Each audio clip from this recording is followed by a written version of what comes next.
Información inmediata. El sector industrial advierte de afectaciones en la cadena de producción ante la decisión del gobierno de suspender el suministro eléctrico al sector del 15 al 30 de diciembre. La noticia requiere profundidad. En Notimundo están los protagonistas de la noticia. Hacemos contacto a esta hora con el economista Alberto Acosta Burneo, experto económico, para hablar sobre los efectos para el sector productivo por los cortes de energía. 15 días sin luz al sector industrial. Ha salido ya el reclamo por parte de este sector. Evidentemente la situación podría generar en grandes problemas, principalmente respecto de la producción. Economista, gracias por estar con nosotros. Fausto Yepes le saluda, bienvenido. Muy buenas noches, un gusto estar con ustedes. Los efectos evidentemente se pueden advertir, la baja de la producción, consecuencias incluso en el sector del empleo, pero ¿qué podría venir después de estos 15 días de apagón industrial?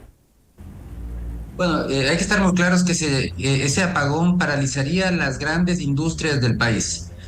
Aquellas industrias que generan también grandes exportaciones, estamos hablando que ahí están las mineras, por ejemplo, que son ya el cuarto rubro de exportación del Ecuador. Con apenas 2 minas industriales se exporta más de 3.000 millones de dólares en productos mineros. Eso se va a detener en gran medida. Igual sucede con otras de grandes empresas como son las acereras, las cementeras. Es decir, esto va a tener un impacto y un coletazo en toda la economía, porque al final del día menos producción de esas empresas implica menos exportaciones, implica menos producción para el consumo local, por ejemplo, el cemento para la producción local. Todo eso va a encarecer, va a tener un efecto en toda la cadena comercial, también a nivel interno. Entonces, es una medida absolutamente inconveniente, porque implica irse en contra del bienestar de los ciudadanos, porque implica menos actividad económica, menos generación de empleo, eventualmente destrucción de empleos, interrupciones en cadenas productivas. Es una decisión realmente contraproducente para el bienestar ciudadano. Contraproducente y evidentemente preocupante, pero hablamos hace pocos instantes con Gabriela Uquillas y de alguna forma se hacía o se intenta hacer una lectura respecto del manejo de la crisis energética. Nos habían dicho que diciembre sin apagones, después desde el 20 de diciembre, y esta decisión ahora del apagón industrial que ha tomado por sorpresa al sector. ¿No se están entonces, o cuál es la visión que tiene respecto de las decisiones que se están tomando desde el gobierno a propósito de la generación emergente, por ejemplo, o de lo que debería ocurrir para ir superando la crisis? Lo que sucede es que las medidas que se han adoptado han sido extremadamente lentas. ¿Qué se ha logrado? Se ha logrado dar mantenimiento a una parte del parque térmico, un parque térmico muy viejo que está abandonado. Se ha logrado dar un mantenimiento y que entre a producir. Y generación adicional, lo único que se ha concretado es la barcaza, 100 megavatios. No hay más.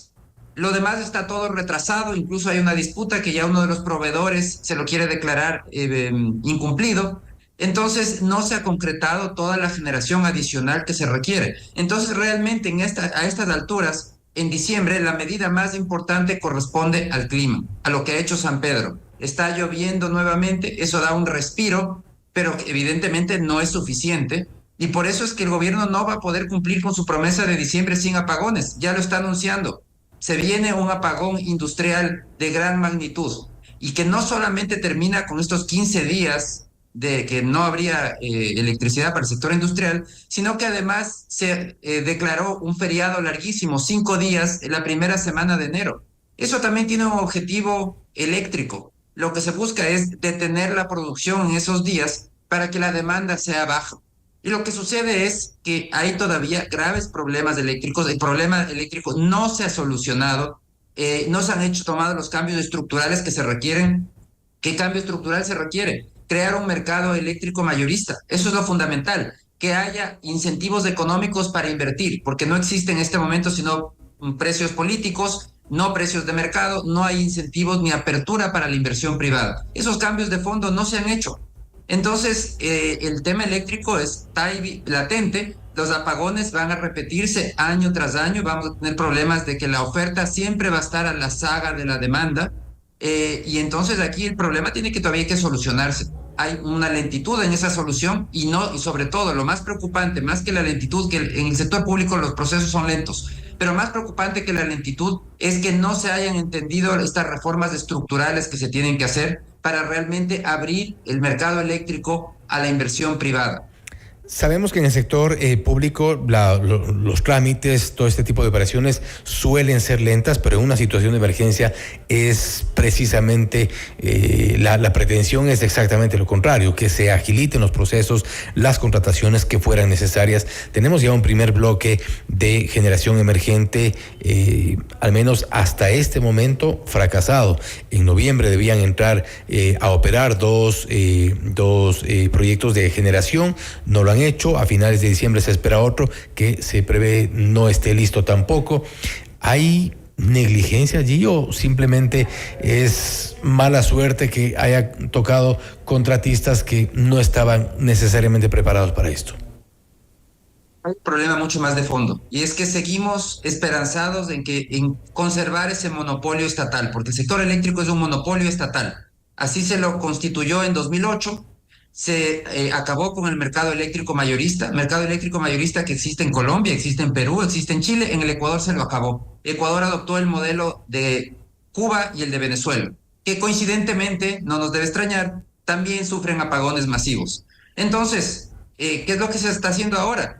Toda la responsabilidad vuelve a ser del Estado, que el Estado contrate más generación, pero el Estado es lento en contratar y no tiene los recursos. Y estemos muy claros, incluso si todo funcionara perfectamente, esos 1.200 megavatios que se quieren contratar en todos los bloques, en los 3 bloques de generación emergente, esos 1.200 megavatios solamente solucionan el déficit eléctrico de 2024. Pero eso va a estar solucionado en 2025. Para 2025 la demanda ha vuelto a crecer, va a volver a crecer, y nuevamente estaremos con una oferta insuficiente. Entonces, realmente lo que no se ha entendido y no se está haciendo es ese cambio estructural, abrir el mercado eléctrico a todo tipo de inversión, pública, privada, mixta. Toda la inversión tiene que ser bienvenida, porque el mismo plan maestro de electricidad establece que se necesitan 17.000 millones de dólares en la próxima década para solucionar los apagones. Esos recursos no los tiene el Estado y no los va a tener. Por eso es que los apagones van a ser recurrentes año tras año, porque la demanda eléctrica sigue subiendo, pero la oferta no sube al mismo ritmo. Entonces, aquí hay un tema estructural del país, que somos un país que no hemos entendido primero la importancia de la inversión privada, de necesitamos todo tipo de inversión para crecer más rápido, y no hemos tampoco creado reglas adecuadas, un entorno jurídico adecuado para que vengan esas inversiones, seguridad jurídica, que es lo que no tenemos, y que vemos que hay casos preocupantes, incluso casos muy recientes, que preocupan a los inversionistas a nivel internacional, porque una vez más demostramos la poca seguridad jurídica que existe en el país, como es, por ejemplo, con el caso del cable submarino que fue, que Arcotel decidió, emitió una resolución que dijo este cable lo voy a dar por extinción del título habilitante, y no me importa que es una inversión privada, no me importa quién lo hizo, yo voy a acabar con este título habilitante. Ese es un ejemplo de cómo la inseguridad jurídica es una constante en el país, incluso recientemente. Inseguridad jurídica, y también se ha minado quizá la confianza de los ciudadanos, de los sectores productivos, industriales, de comercio, por ejemplo, frente a la recurrencia de anuncios que al final no se han cumplido. Definitivamente, eso acaba con la palabra, con la credibilidad. Y el problema es que nuevamente la discusión nacional, a pesar de que parecía que estamos tocando fondo, estamos frente a una crisis muy fuerte, pero a diferencia de otros países, por ejemplo Colombia también cayó. Colombia hace más de 20 años tuvo apagones masivos, pero ellos supieron levantarse. Se dieron cuenta que el modelo que tenían no funcionaba y salieron con un nuevo esquema donde crearon un mercado eléctrico mayorista, abrieron el mercado para la inversión, dijeron la inversión privada es bienvenida. En Colombia hay inversión privada en generación, en transmisión, en distribución. En el Ecuador tenemos un monopolio estatal, todo es del Estado y solo por excepción se tolera inversión en generación eléctrica, solo en generación. En transmisión no se la acepta, en distribución tampoco. Y entonces el resultado es insuficiente inversión, porque la billetera del Estado es minúscula frente al tamaño de inversiones que hay que hacer. Entonces sí, hay que hacer un cambio profundo en la estrategia, en la concepción que tenemos de cómo se debe manejar estos temas. Tenemos que entender lo que los comunistas chinos entendieron hace muchísimos años, cuando Deng Xiaoping dijo: no importa si el gato es negro o si es blanco, lo importante es que case ratones. Bueno, en el Ecuador no debería importarnos si la inversión es pública o es privada. Lo importante es que haya inversión, que no tengamos apagones. Y para que haya inversión necesitamos primero leyes que faciliten esa inversión, que abran la puerta para esa inversión, y una actuación desde el Estado para garantizar la seguridad jurídica, desde los políticos, reglas claras, que no se irrespeten las normas, porque lamentablemente en el país el imperio de la ley es muy deficiente.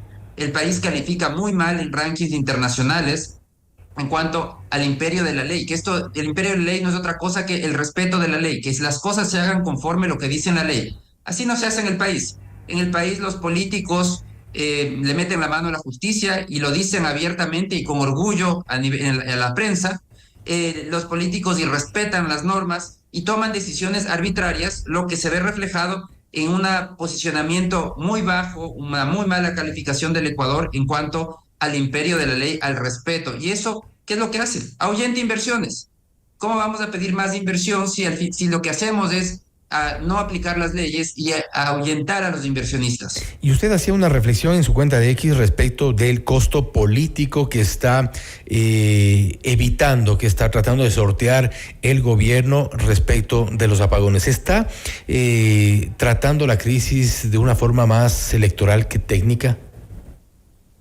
Definitivamente esta decisión de hacer un apagón industrial, pero a las pocas horas antes decir ya se acabaron los apagones, ya todo se solucionó, eso es un manejo político, porque no se ha solucionado todo, no se han hecho las inversiones que se requieren, los apagones van a ser recurrentes, van a volver los apagones en los siguientes estiajes, porque la oferta energética no ha crecido en la magnitud que debería crecer. El déficit en el punto más álgido de la crisis llegó a ser de 1.900 megavatios. No se ha generado nueva electricidad, nueva capacidad de generación por esa magnitud, ni de lejos. Hemos comprado de Colombia 450, reducimos 450, 100 megavatios de las barcazas, y en el mejor de los casos el gobierno dice que ha rehabilitado 600 megavatios en generación térmica. No llegamos a los 1.900. Y como digo, esos 1.900 es el déficit de 2024. Uh-huh. Para el próximo año, año tras año, la demanda energética crece en 400 megavatios o más.